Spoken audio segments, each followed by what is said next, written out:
Now up until this point, we've been calculating energy using your calculator, the PE, the KE, and the ME equations. And that's fine, except when it comes time to making thousands of calculations at once. And this is where computers can really help you. If you can teach computers the instructions on how to do the mathematics that you want, they can do thousands of calculations in a second. And what's cool is you can change the numbers and the computer will recalculate it for you. And that's what this activity is about. Now, I want you to look at the energy versus time activity on my website and follow along with me. I'll show you a couple features, but I'm going to go step by step through it. Now, if you take a look at the bottom, you have an instructions tab, an instructions with hint, and a data table and graph. The way I've designed this is the instructions don't give you any help at all, but the instructions with hints give you these little black boxes that have text in them. And basically, those are hints from me along the way. Now I'm going to be using the instructions with hints because the instructions with hints has data table and graph sections that it's going to autograph for you. If you would like the more challenging version, you can use the instructions one and set up a graph for yourself. Ready to begin? So I'm going to start with the Instruction versus Hints tab, which is right down here, and I'm going to read my problem scenario. A 5-kilogram object falls off a cargo plane. It is in free fall for 10 seconds and accelerates due to gravity from a height of 490 meters. By the way, do you know what VI is? I hope you say 0. So what we're going to do is complete this data chart below based on the laws of motion and energy. Now let's assume that it's a perfect world and mechanical energy is conserved. It's not transferred into some different form of energy in the form of waste. So the very first feature is you'll see that I have the mass of an object, a box that I've input the number 5 followed by a kilogram. Now if we read my note, you'll see that why worry about putting mass here? Isn't it always going to be 5 kilograms? But then this template will always calculate for 5 kilograms. What if I ask you about 7.6 kilograms? Or, I don't know, the mass of a physics ball that you have measured in the past. In order to make this a really powerful template, let us input our mass here and then refer to whatever number is in this box over and over and over again. You'll see that I have a column for time, and I started with 0 and I ended with 10 seconds, and then acceleration due to gravity, and this is a very familiar number, 9.8. I want you to calculate velocity, and I've given you the people speak version of the equation, that velocity equals acceleration due to gravity, look, this column, times time, look, this column. And the very first number is 0 because I'm multiplying by 0 time. Now, right here's another little tag, and I know it would be really tempting to put 9.8 here. And you know what? That works on Earth. But what if I were to tell you it happened on Mars? Then you'd have to do all of these calculations over again. Or we could just tell the computer, take whatever number is in this column and then multiply it by whatever number is in this column. This is how we do that. The very first thing is, you'll see that I've highlighted box what's called C11. It's got a blue box around it, and that means that I'm going to be working in this cell. In order to get computer to do math for you, you start with an equal sign. So type the equal sign top row next to your delete key. The equal sign basically is a signal to computers, please do this math for me. So in order to solve for this box, I need the acceleration due to gravity. And we're not going to put 9.8. We're actually going to move our cursor over to B11. And we're going to click it once, and we're going to see that B11 shows up in my cell. And basically what that says is, computer, do math for me, take whatever numbers in B11, and I want to multiply it. So the symbol for multiplication is Shift 8. It's the star above the 8, Shift 8, multiplied by, where am I going to find a time? Well, in A11. And when I click that, basically, once again, the coding says, math, computer, do some math for me, take whatever numbers in B11, multiply by whatever numbers in A11. When you hit enter, you're going to get 9.8. which is okay, that's cool. Any number times 1 is pretty easy.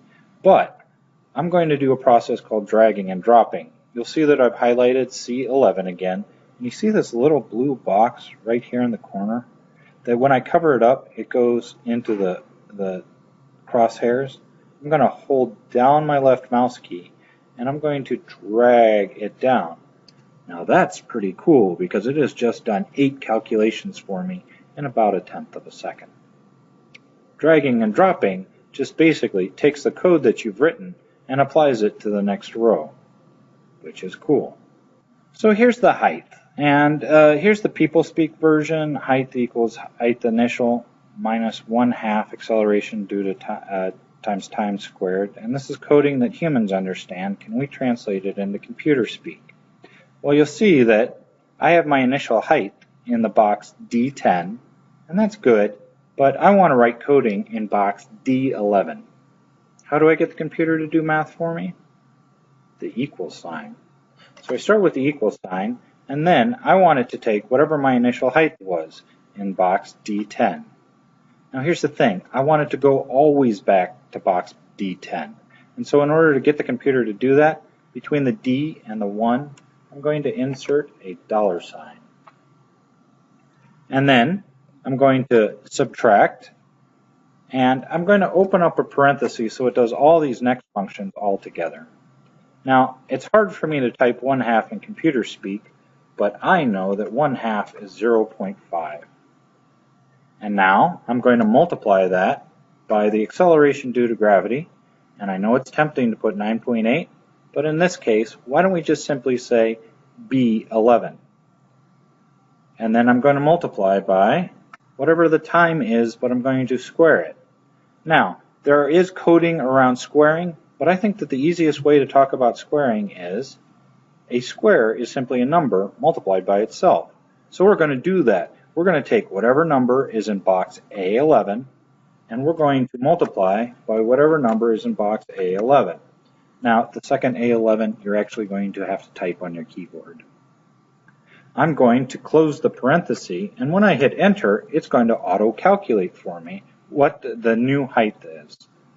Now, the true power of this is, if I highlight cell D11, I get this little blue box here, which allows me to drag and drop. And so I'm going to move my cursor so I get a crosshair over the little blue box, and I'm going to drag it all the way down. And that autofills every single box below it. So in order to calculate the square of the velocity, I'm going to start with an equal sign, and now I need to find the column that is velocity, C10. Now in order to square it, I'm going to multiply by the same number that is still in C10. Now I need to use the keyboard in order to solve that, and when I hit enter, I get 0. Now velocity 0 squared is 0, but when I drag and drop, I believe that it gives me the square of the velocity, every single velocity. Now up until this point, we've been calculating a lot of columns that don't have to do with energy, that aren't actually energy. But from this point forward, we're going to start calculating energies. And so I'm going to write code for PE, KE, and ME, and then we are going to drag and drop all of those energies all at once. In essence, doing 30 calculations at once. Let's see how we do it. So if I look, PE here is equal to mass times acceleration due to gravity times height. So I'm going to highlight cell F10. I'm going to get the computer to do some math for me with the equal sign. And the first characteristic is the mass. Where am I going to find mass? Well, if you remember our discussion, that B7 has the mass in it. But here's the thing, I always want the computer to go back to B7. So in between the B and the 7, I'm going to insert a $sign. At this point, the computer is going to go always back to the box called B7 in order to get its mass. Then I'm going to multiply by the acceleration due to gravity, which is a column over here called B10. And then I'm going to multiply by whatever the height is at that particular moment. Now, and that is D10. So if I take a look at the coding that's either in the cell or this formula bar, it starts with an equal sign, do some math for me. Computer, always go back to the box called B7, multiply it by whatever number's in B10, and then multiply it by whatever number's in D10. And when I hit enter, I get this number 24,010 joules. Okay, now I know it's tempting to drag and drop, but let's save that to the end. Kinetic energy is 1/2 mass times velocity squared. So I've highlighted cell G10. I want the computer to do some math for me, so that's the equal sign.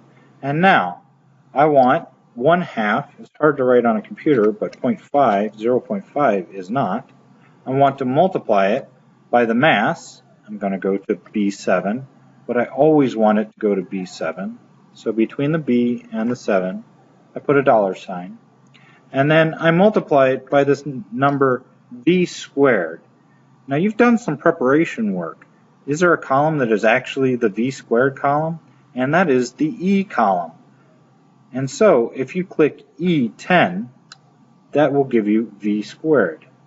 When you hit enter, you get 0. And does that make sense? Because velocity is 0 at this point, you have no kinetic energy. Mechanical energy is simply a sum of all the potential energy plus all the kinetic energy. So can we write some code for it? You'll see that I have box H10 highlighted.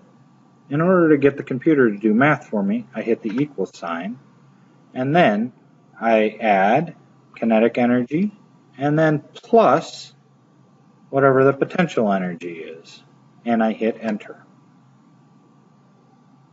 At this point, you've written code for our potential, kinetic, and mechanical energy. But now, can we get it to do 30 calculations at once? Let's highlight 3 boxes, F10, G10, and H10. And when you highlight those in the right-hand corner, there's our little blue square. I'm going to put the cursor so I get crosshairs over it. I'm going to hold down the left mouse key, and I'm going to drag. And at this point, it's going to auto-calculate every single box below it. In other words, all the potential kinetic and mechanical energies. And just like that, you've done about 30 calculations at once. Now, can I show you a really cool feature? Everything on this template depends on the mass of your object. What happens if it changes? Suddenly, it's 10. Ladies, gentlemen, watch these numbers here. Did all your numbers auto-calculate? Do you have a really powerful template right now? That if I give you a 12 kilogram crate, it auto-calculates for me. If I give you a 178 kilogram crate, it auto-calculates for you. You have created what's called a template, and they are very, very powerful. In fact, there's a couple of features about this that make it even more versatile. So let's put this back to 5. Ladies, gentlemen, what happens if you go on Mars that has or Jupiter, which has an acceleration due to gravity that is much, much higher? In fact, it's 26 meters per second. When you click 26 in the box B10, every single number changes thereafter, and suddenly you have the energy on Jupiter. Or, what happens if you drop it from a height of 520 meters? If I change this number here, suddenly it starts to auto-calculate for you. So you've created a very powerful tool based on your ability to code.